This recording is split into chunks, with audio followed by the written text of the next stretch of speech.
বাংলাদেশের যেখানে আছো, first phase MBBS BDS students and the students all over the world who are watching me, তোমাদের সবাইকে অনেক অনেক শুভেচ্ছা ও স্বাগত জানাচ্ছি।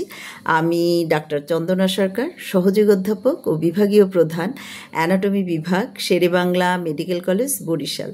আমাদের আজকের topic explanatory question, why digestic muscle has double nerve supply. তো শুরু করি।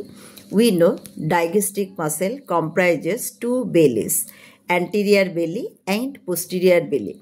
Anterior belly is a derivative of first pharyngeal arch, and the nerve of the first pharyngeal arch is mandibular division of the trigeminal nerve. So anterior belly of the digestic muscle is supplied by mandibular division of trigeminal nerve, and the posterior belly of the digestic muscle is a derivative of second pharyngeal arch, and the nerve of the second pharyngeal arch is facial nerve. So posterior belly is supplied by facial nerve.